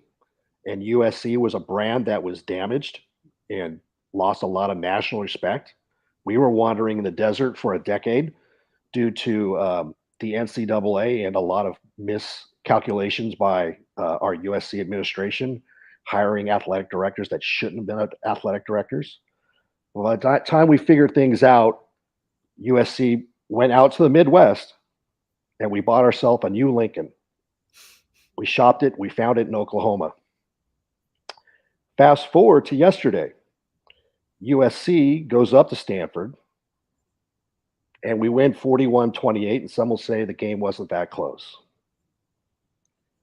And then later, Clay Helton goes into Lincoln, Nebraska, and they knock off a blue blood. I think the final score was 45-42, was it? Yes. So we've come full circle. Clayton Helton gets fired pretty much a year to the day, and then he goes to Lincoln, Nebraska, and gets another coach fired. And so we're on the show right now. So Trev Alberts has a major decision to make. Obviously, he made the first one. He ate $7.5 million when he could have waited about 3 weeks. But I think there's names that are out there. It's not going to be one of those names. They have to make the right hire. They've been wandering in a desert for nearly 2 decades.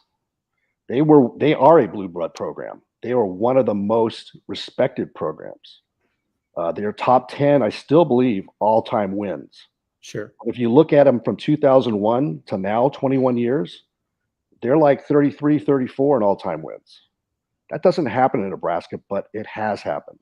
Yeah. And we had false hope, and to show how mismanaged the USC athletic department was.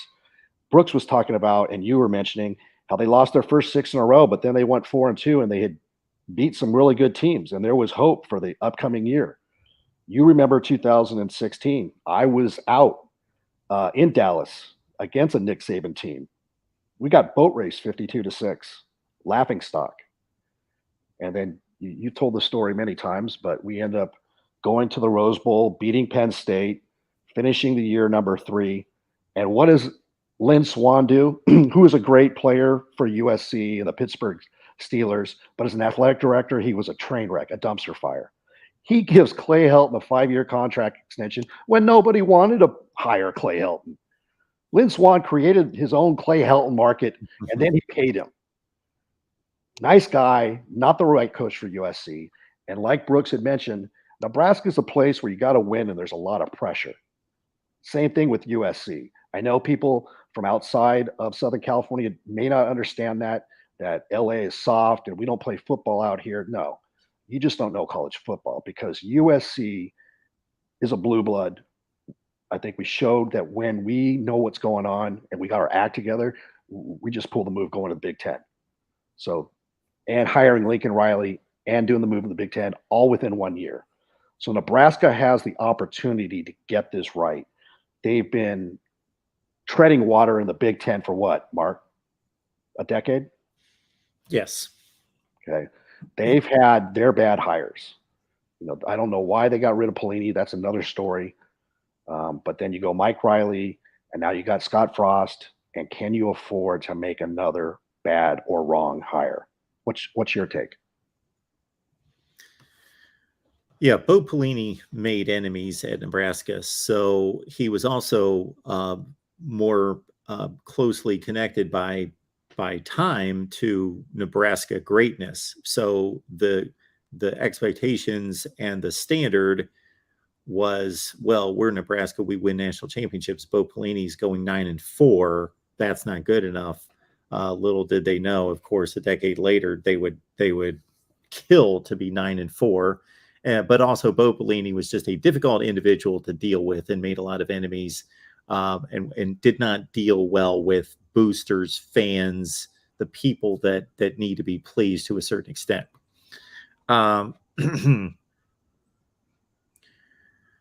Yeah, Nebraska can go a few different routes. They can try to find their version of a Marcus Freeman, a guy that is unproven but has kind of a hip factor, a next generation factor, I connect to the players, I'm a dude, I have swag, I got a cool factor that can connect. Not to in any way discredit Marcus Freeman's ability as a coach and what he had done in Cincinnati in particular. So there's substance there as well. Or they can go conservative and look at a number of head coaches that have both pluses and minuses on their record, but are more of a proven commodity, like a Bill O'Brien or a Tom Herman. I do think that they're going to have difficulty getting a first-rate, top-tier head coach there because of the challenges that they have to recruit at that location. I agree. And whether it's fair or not, Nebraska's hiring process is going to be compared to USC's because of the similarities. Mm-hmm. Would you agree? Yeah, there are similarities in terms of, yes, legacy, the past, the greatness, but then also the circumstances surrounding the timing of the decision. And they're going to be people that are going to speculate that, well, USC was working behind the scenes to land one of the great prizes of college football in the head coaching ranks. Maybe Nebraska's doing that. I don't know that Nebraska is capable of doing that. And that might have been I don't want to call it a once in a lifetime type deal that was maneuvered behind the scenes, but a rare situation.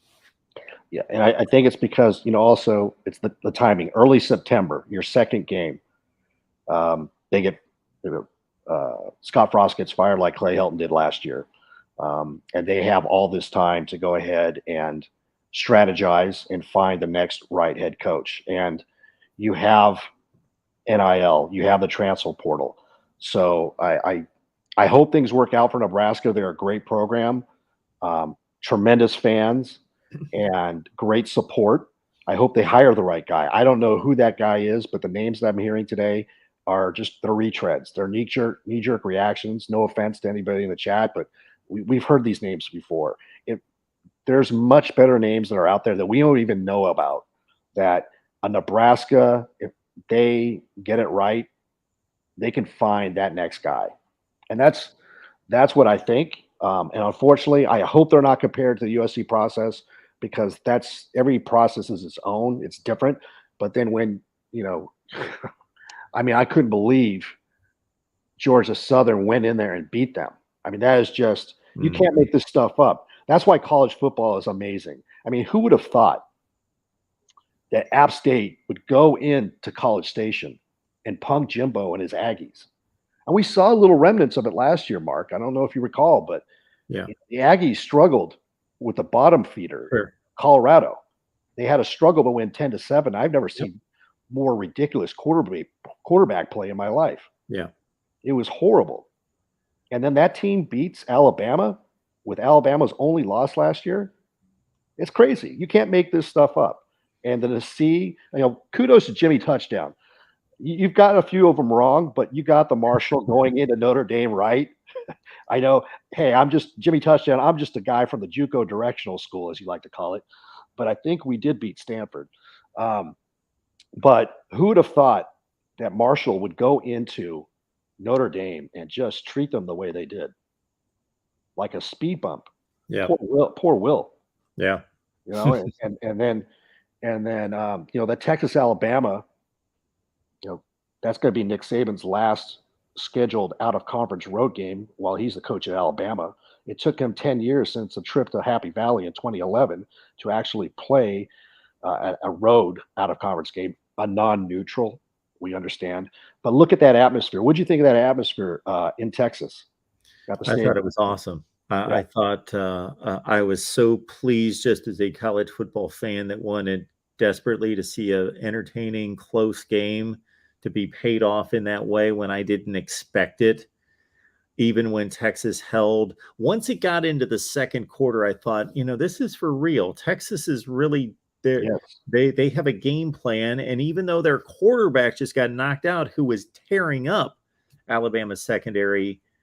Man, if ever there was a game, and this comes along every so often, where you say the loser looked more impressive than the winner, and I don't like to make excuses, but man, they did that without their starting quarterback and with their second stringer hobbling on a bad ankle, which took away his run game, and they still should have won the game, and they still outplayed Alabama. It was a remarkable day. I wasn't satisfied with the outcome, not because I'm some Alabama hater or I love Texas. Again, I'm completely neutral on the outcome of the game, but I just did not feel as though the team that played the best won the game. I agree with you. I respect Alabama. I respect Coach Saban. I don't agree with Coach Saban. Part of what Coach Saban's about is he's about control. When he loses control, that freaks him out. I.e., you saw the news conference with Jimbo Fisher, and he basically told the students in the student section, if you leave the game, you will give up your student tickets. Do you recall hearing something about that? Because so he's okay to make a mandate to the student section about attendance, even though some of their games are against these lower level FCS teams, right? They're just a cupcake win.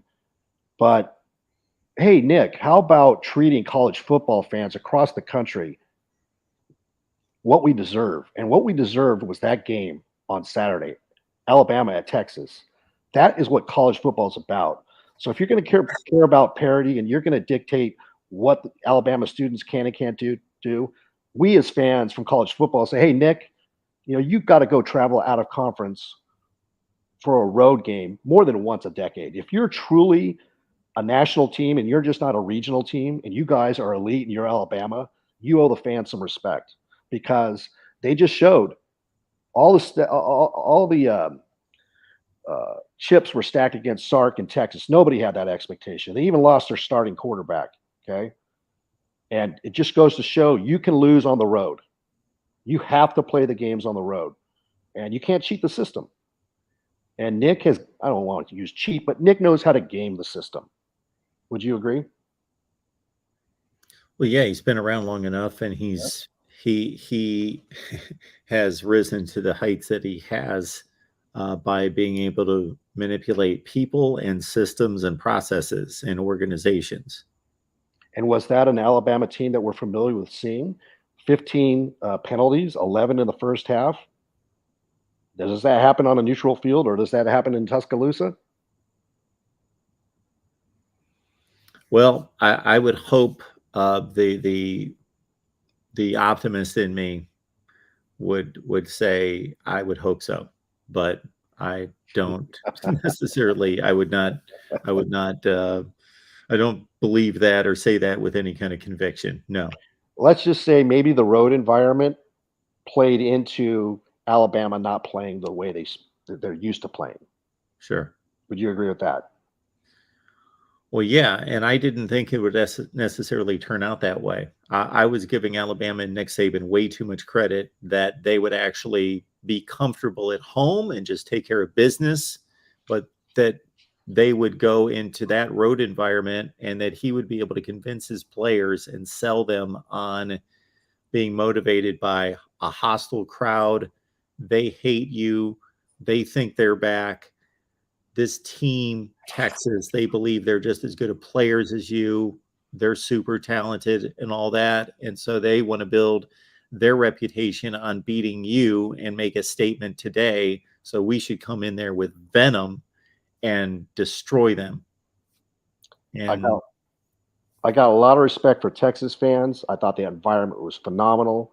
It was a great day to start off college football. I just thought I'd share some thoughts. I know Alabama fans, maybe SEC fans don't agree with what I have to say, and they'll probably say, you know what, we've got home and home scheduled with so-and-so team in the future, yada, yada, yada. But hey, if you're Alabama and, oh my God, you won how many national championships in the past 12 years? I'm sure they'll tell me probably 7. And you can't take your show out on the road and show that you can go win in a non-neutral,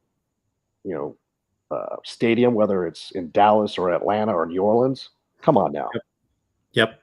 You owe that to college football, Nick. If you're going to put that onus on the students of Alabama that you need to come support the team, well, hey, you need to support college football, Nick, because you came back as a failed coach with the Miami Dolphins to college football. And it's not like you're chasing your first natty. You're on your 8th one? Come on. Yep. Give us a little bit more. All right, Mark. Hey, LBC. Thanks for the day. Appreciate your time, and fight on. Thanks so much. All right, let's take this other call. Then we'll need to wrap it up. We got Harrison on the line. Harrison, how you doing? Great, Mark. So I just want to talk about like what Nebraska is seeing firing Frost in week 3, week 2. I guess it's their 3rd game, week 2 for everyone else. Like, what are they seeing now that makes them say, okay, we can take this 7.5, whatever it was, $1 million, and we can take this hit and we'll be fine? Do they have this kind of confidence in their, I think it's like Mickey or something? What's their associate's Mickey name? Joseph. Yeah, Mickey Joseph. Do they have a confidence in him where they're seeing that, hey, we can get this guy out here. He can impress some of these recruits more than Frost would be doing? Like, what? Yes, on all accounts. So it's not so much about what they're benefiting from by making this move now. It's more damage control, eliminating the continued. There's a term that comes to mind. It's a disease, but I'm not going to use it. So the continued stench of what Scott Frost has delivered, just being around for another 3 weeks. Can't have that. It's worth $7.5 million. Bam. Got to cut ties. Got to show everyone we're serious about winning football games. We're going to end this situation, and we are moving forward. Yeah, I agree with that. And I think if you're looking back at the past, you're seeing Scott Frost was pulling in top 25 classes the last 3 years in a row. And then last year he completely tanks, and I think they were top 50, maybe 40. I don't know. But yeah, you're definitely seeing a decrease in the recruiting numbers.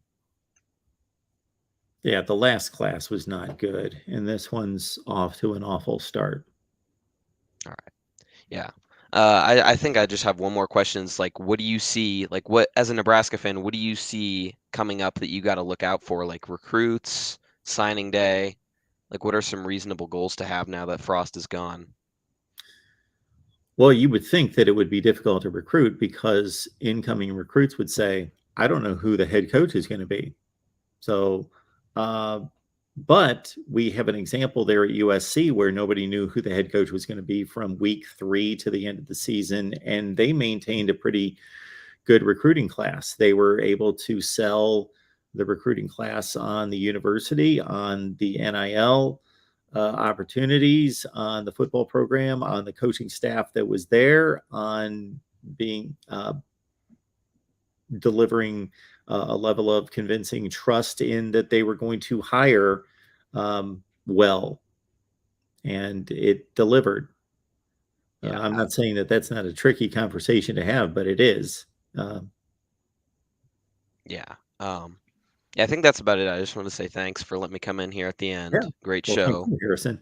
Yeah, really right off the gun here. What was he fired 3 hours ago? Check the phone. I went on as soon as I could. I was somebody texted me, Scott Frost got fired, and I was on a phone call that I needed to continue on and finish. But as soon as I got done with that phone call, I set up a live stream and just jumped on here and had no idea of anything else, including Mickey Joseph being the interim coach, except Scott Frost got fired. So we got to go live. Yeah. It was all really sudden. I mean, you got to think they were removing the guy's name off the office door about like halftime. Yes.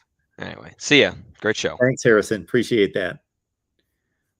Voice of College Football here. Appreciate everybody being here. Consider that on Tuesday at 7 Eastern, 6 Central, we go live with Nebraska Football Talk. So we will dive into it even further with Greg Peterson. He works for Husker Online. And so Greg Peterson's here with us each and every Tuesday, 7 Eastern, 6 Central, Nebraska live. So join us then. This is only delayed my top 25 that actually makes sense post, which will come out later today. We will work on that right now. Now that we get the Scott Frost news out of the way, we will continue to talk about it, talk about candidates, talk about directions that Nebraska can take from here on out. I appreciate everybody being here at the Voice of College Football, and we will see you Tuesday at 6 Central, 7 Eastern, Nebraska Live. And in the meantime, college football content coming your way, full throttle, all the time, nonstop, right here at the Voice of College Football.